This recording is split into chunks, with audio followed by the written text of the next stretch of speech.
Hello viewers, இன்றைக்கி சசி சமையல் சுவையில் மேங்கோ ஜாம் பண்ணுறேன்.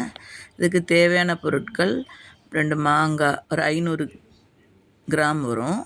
அதே மாதிரி ஒரு 250 கிராம்ஸ் வந்துட்டு நாட்டு சர்க்கரை. சுகர் போடுறவங்க சுகர் போட்டுக்கலாம்.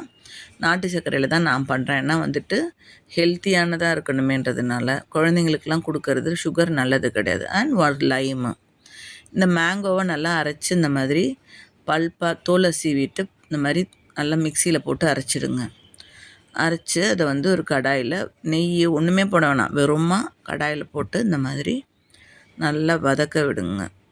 நல்லா வதக்குங்க, அப்படியே கிளறிட்டே இருங்க. நல்லா அது வந்து ஒரு அந்த பதம் ஒரு மாதிரி கொதித்து அப்படி வர ஆரம்பிக்கும். அது வரைக்கும் நல்லா கிளறுங்க. இது வந்து உங்களுக்கு வந்து இதில் ஒன்றுமே வந்துட்டு நம்ம சிட்ரிக் ஆசிட் அதெல்லாம் போடல, வெறும் சுகரு, லைம், இவ்வளோ தான். சுகருக்கு பதிலாக நம்ம வந்து வெல்லம் போட்டுக்கிறோம். போட்டால் இது வந்து நீங்கள் வந்து ரெஃப்ரிஜிரேட் பண்ணிக்கிட்டிங்கன்னா போகிறோம், இல்லை வெளியில் வச்சாலுமே ஒன்றும் கெடாது. ஏன்னா வந்து இதில் வந்து கெடுறதுக்குள்ளே தான் லைம் போடுறதுனால வந்து அது கண்ட்ரோல் பண்ணிவிடும், கெடாது. ஸோ இது வந்து நீங்கள் வந்து குழந்தைங்களுக்கு வெளியில் ஜாம் வாங்கி கொடுக்கறதுக்கு ப்ரெட்டில் போட்டு கொடுக்குறீங்க இல்லையா, அதுக்கு பதிலாக அது ரொம்ப ஹெல்த்தியான ஒரு விஷயம். அதனால் நம்மளுக்குமே வந்துட்டு வெளியில் ஃபுட் எப்போவுமே நிறைய சுகரை வந்து நம்ம உடம்புல சேர்த்துக்க சுகர் வந்து நம்மளுக்கு நல்லது கிடையாது இல்லையா. அதுக்கு பதிலாக இந்த மாதிரி நம்ம பண்ணும்போது நம்மளுக்கு ஸ்வீட்டோட கிரேவிங்கையும் நம்மளுக்கு கண்ட்ரோல் பண்ணிக்க முடியும். சுகர் கம்பேரிட்டிவ்லி நாட்டு சர்க்கரை நல்லது. சுகரை ரொம்ப சாப்பிடக்கூடாது இல்லையா. இப்போ இது வந்து ஒரு ஸ்வீட் சாப்பிட்ணும், ஒரு ப்ரெட்டு ஜாம் போட்டு சாப்பிட்ணுன்னா நம்ம இது மாதிரி வச்சுக்கிட்டோன்னா நல்லது. ஸோ இப்போ மாம்பழம்லாம் நிறையா கிடைக்கிற டைமு. ஸோ அந்த மாதிரி வாங்கிட்டு நல்லா அந்த மாதிரி கிளறிக்கோங்க. கிளறிட்டு இது கூட வந்து இந்த நாட்டு சர்க்கரையை ஆட் பண்ணிக்கோங்க.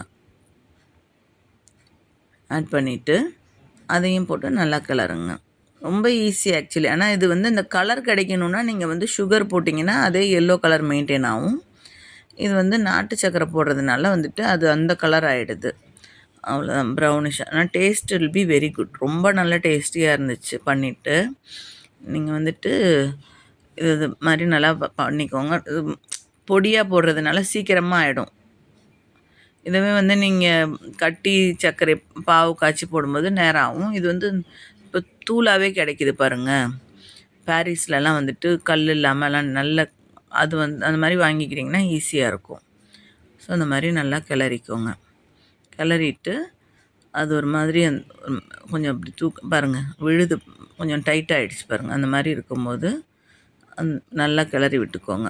ஒரு மாதிரி ஒரு கண்ணாடி பதம் மாதிரி வரும் அது பார்க்குறதுக்கு, உங்களுக்கே புரியும். அது மாதிரி எடுத்துக்கிட்டிங்க. இது சும்மாவே சாப்பிட்லாம், வெறுமா ஜாம் சாப்பிட்ணுன்னு கூட இல்லை. ஆக்சுவலி இது வந்து நான் இன்னொரு பலாப்பழத்தில் எப்படி பண்ணுறதுன்னு இன்னொரு நாளைக்கு காமிக்கிறேன். இது மாதிரி பண்ணிவிட்டு நீங்கள் வந்து பாருங்கள், பிளேட்டில் போட்டு பாருங்கள். பார்த்திங்கன்னா அப்படி வருது பாருங்கள். இன்னும் கொஞ்சம் கூட ஆகணும். அதனால தான் நான் அப்படியே சரி இன்னும் கொஞ்சம் கூட ஆனதுக்கப்புறம் நம்ம வந்துட்டு இதை ஆஃப் பண்ணிக்கலாம். அது கூட வந்து நம்ம ஒரு லைமும் பிழியணும் இல்லையா. அதுக்கப்புறம் இது வந்து இப்படியே லைம் பிழியாமல் இருந்ததுன்னு வச்சுக்கோங்க, நம்ம இதில் பாயசம் கூட பண்ணலாம். இது வந்து லைம் அது அப்போ உடனே பண்ணி யூஸ் பண்ணிடணும். அப்படி இருந்தால் இது கூட இப்போ லைம் ஆட் பண்ணிக்கிட்டோன்னா நம்ம ஷெல்ஃப் லைஃபுக்கு நல்லது.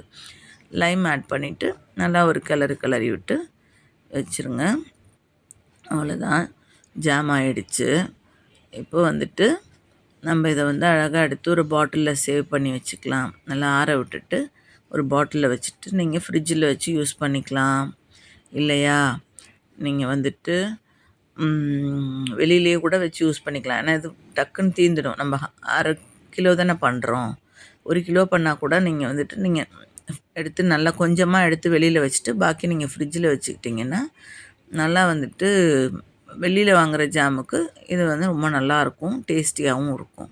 நீங்கள் வெளியில் வாங்கினீங்கன்னா ஜாமு வெறும் மேங்கோ ஜாம் வாங்கினீங்கன்னா கூட எல்லோ கலரில் இருக்கும். இது வந்துட்டு அந்த வெல்லம் போட்டதுனால இந்த கலரில் இருக்குது.